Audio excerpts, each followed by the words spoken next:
Você sabe quais são os atributos de poder de Deus? Primeiro, onisciência significa que Deus sabe todas as coisas. Onipresença significa que Deus está em todos os lugares. E onipotência significa que Deus pode todas as coisas.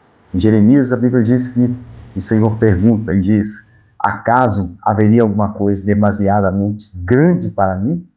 E se eu te falar que mesmo com toda essa grandeza, com todo esse poder, existem pelo menos 5 coisas que Deus nunca viu?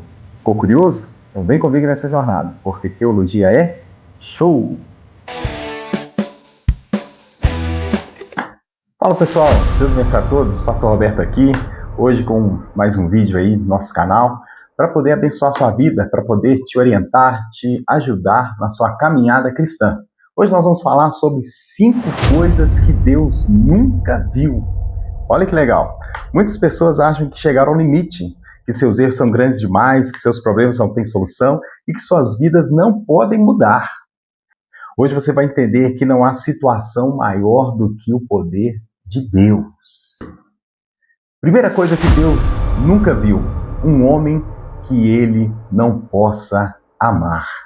A Bíblia diz lá no Evangelho de João, capítulo 3,16, que nós chamamos de texto áureo da Bíblia, Deus amou o mundo de tal maneira que enviou o teu Filho unigênito para que todo aquele que nele crê não pereça, mas tenha a vida eterna. Ou seja, o amor de Deus alcançou todos os homens. Não existe um homem que não possa ser alcançado por Deus. Não existe um homem que ele não possa amar. Ah, mas você pode falar assim. Ah, mas e quando a gente falha, quando a gente erra com ele, como foi no caso de Pedro? Até Pedro, que o traiu ali diante das dificuldades, Jesus não deixou ele de fora. A Bíblia diz que cumpriu aquilo que Jesus disse, que antes, 3 vezes que o galo cantasse, Pedro negaria. Pedro, de fato, negou. Mas nós lemos lá no Evangelho de Marcos, capítulo de 16, quando os anjos aparecem às mulheres, o anjo fala para elas assim, ó, vão a Galileia, avisem os seus discípulos para encontrar com ele lá, mas avisem também a Pedro. Ou seja, mesmo diante das dificuldades, das lutas, tribulações e até mesmo dos momentos de fraqueza, Deus não desampara. Então não existe um homem que ele não possa amar. Segunda coisa que Deus nunca viu, um pecador que ele não possa salvar, seja da ruína material ou da ruína espiritual. Lembra da história do cego de Jericó? O cego de Jericó mendigava parado à beira do caminho. Quando ele encontrou com Jesus, ele de mendigo, o que aconteceu? Jesus transformou a vida dele, mudou a história, a situação dele, restabeleceu ele para a sociedade. Então não existe alguém que Deus não possa transformar, que não possa salvar. Também nós temos a parte aí da espiritualidade. Quando Pedro ele prega lá no livro de Atos, até que quase 3 mil almas se convertem aceitando a Cristo, aquelas pessoas estavam em plena ruína espiritual, estavam destinadas ao inferno. Então o que aconteceu? Quando Pedro levou a palavra de Deus, aquelas pessoas puderam receber Jesus e elas puderam serem salvas pelo poder de Deus. Então não existe uma pessoa que Deus não possa salvar. Terceira coisa que Deus nunca viu, um doente que ele não possa curar. Olha que interessante. Nós vemos 2 tipos de cura aqui, ó. A cura física e a cura espiritual. A cura física. Um dia de sábado, Jesus está pregando na sinagoga lá em Israel. E nessa sinagoga havia um homem que estava escondido no meio da multidão. Eu imagino que ele tampava as suas mãos, ele colocava lá atrás, escondia ela de alguma forma. Por quê? Porque esse homem tinha uma das suas mãos ressequidas, uma das suas mãos mirradas. E aí Jesus, sabendo de todas as coisas que estavam acontecendo ao seu redor, a Bíblia diz que ele chama o homem para o meio, fala com o homem assim para estender a mão, porque ele estava escondendo a sua mão de maneira para que as pessoas não pudessem ver, porque se as pessoas vissem ele com defeito ali no meio daquela reunião ali da sinagoga, ele provavelmente seria expulso. Então quando Jesus chama ele para o meio e fala com ele, estende a mão, é porque Jesus queria mostrar e manifestar que não tem doença física que ele não possa curar. Quem sabe você me ouve agora através desse vídeo e tem pensado, tem acreditado que a sua doença, a sua enfermidade é maior do que o seu Deus. mas eu quero te dizer que o seu Deus ainda é maior que as suas doenças. A Bíblia diz que Ele levou na cruz todas as nossas dores, todas as nossas enfermidades, e é por isso que Ele pode curar as nossas feridas, as nossas enfermidades. Existe também a enfermidade espiritual, né? Tem pessoas que precisam de uma cura espiritual na vida. A Bíblia diz que havia lá no Evangelho de Lucas uma mulher que andava encurvada. E o texto é bem claro, porque o texto diz que ela andava encurvada porque Satanás estava nas costas daquela mulher. Aquela mulher andava encurvada havia 18 anos, e havia 18 anos que tinha um demônio agarrado nas costas daquela mulher, de maneira que ela andava encurvada. Então, quando Jesus viu aquela mulher naquela situação, ele, como sendo ali Deus Todo-Poderoso e tendo ali o discernimento de espíritos, Jesus viu claramente que tinha um demônio na vida daquela mulher. E aí o que Jesus fez?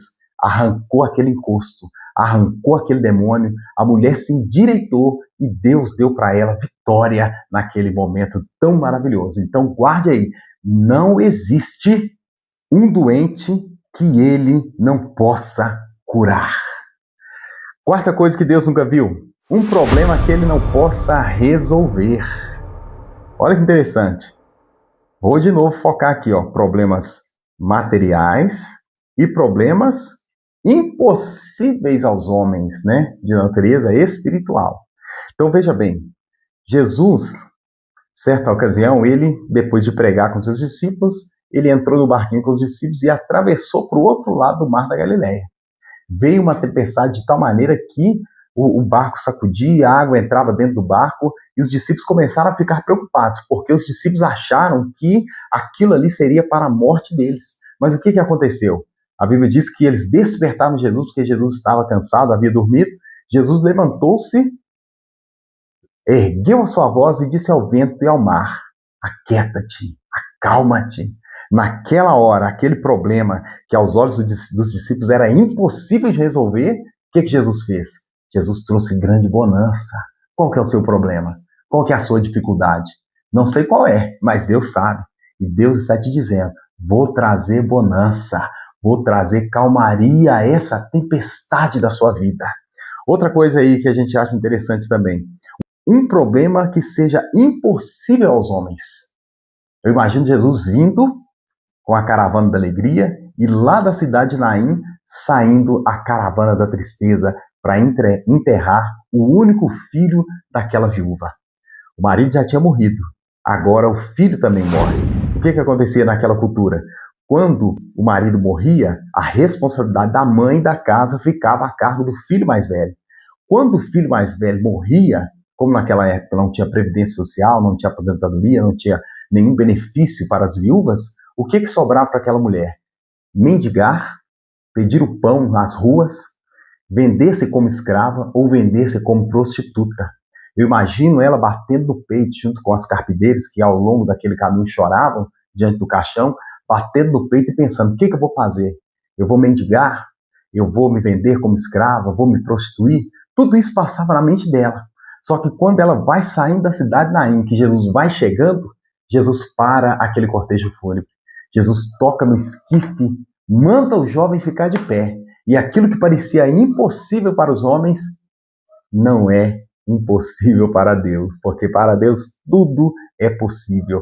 Jesus restabeleceu o menino, pegou ele e entregou a sua mãe e mostrou que não existe um problema que ele não possa resolver. Entregue a ele os seus problemas, entregue a ele as suas dificuldades e eu tenho certeza que ele te dará vitória em nome de Jesus. Para a gente finalizar, a quinta coisa que Deus nunca viu, uma vida que ele não possa mudar. Duas vidas aqui nos chamam muita atenção. Primeiro, a vida de Zaqueu, né? Zaqueu era o chefe dos publicanos, um homem corrupto, um homem que queria tirar proveito a todo custo, um homem que queria passar a perna, literalmente, em todos para poder beneficiar a si mesmo e os seus empreendimentos. Um dia ele ouviu falar que Jesus ia passar por onde ele estava. Ele subiu numa árvore porque ele era de pequena estatura. Quando Jesus passou aonde ele estava, Jesus olhou para cima e falou: Zaqueu, desce depressa, porque hoje me convém pousar na sua casa. Zaqueu, para a sociedade, ele era rejeitado, porque ele era um judeu que estava trabalhando contra os judeus, a favor do Império Romano. Então, a pessoa que normalmente se tornava um publicano, ele era rejeitado pelos seus próprios amigos, pelos seus próprios parentes, pelos seus próprios vizinhos, porque ele estava trabalhando para o inimigo. Então, quando Jesus chega ali e vai para a casa dele, Zaqueu não resiste à presença de Deus na casa dele, de maneira tal que ele se arrepende, e a partir daquele momento, ele foi uma nova criatura em Cristo. Nós temos também o apóstolo Paulo. Quem era o apóstolo Paulo? O apóstolo Paulo, antes de converter-se, antes de encontrar com Jesus no caminho de Damasco, a Bíblia diz que ele respirava ameaças contra os cristãos. Então o que ele fazia? Dia após dia, ele criava estratégias, ele elaborava planos para poder destruir os cristãos. Mas quando ele encontrou com Jesus no caminho da estrada para Damasco, a vida dele mudou. A luz veio sobre a vida de Paulo. E quando ele começou a conversar com Jesus, ele disse assim: Senhor, quem és tu? Jesus disse assim: eu sou Jesus. E quando Paulo ele ouviu aquilo ali, Jesus deu algumas orientações para ele, e depois de 3 dias, quando ele recobra a visão, ele não só recobra a visão, mas ele encontra uma nova oportunidade de vida, uma transformação de vida que mudou a história do apóstolo Paulo. Depois de Jesus, ele é o personagem principal do Novo Testamento. É aquele que mais escreveu nas páginas do Novo Testamento. Então eu quero te dizer que não existe uma vida que Deus não possa mudar. Não sei como está a sua situação, não sei como está a sua vida, quais são os seus objetivos que você tem passado, mas eu quero te dizer, a sua vida pode ser mudada pelo poder de Deus. Talvez alguém tenha dito que não existe mais solução para você, mas Deus continua transformando vidas, curando, salvando, realizando milagres, porque o que é impossível para os homens é possível para Deus. Então Deus vai te salvar, vai te curar, vai te libertar, vai te transformar e mudará a sua história. Então eu te aguardo, semana que vem tem mais. Vamos estar falando de mais algum tema bíblico aí, eu tenho certeza que a sua vida vai ser impactada, alcançada e transformada pelo poder de Deus. Então não deixe de se inscrever, não deixe de deixar o seu like, compartilhar com seus amigos, vamos juntos nessa jornada, porque teologia é show!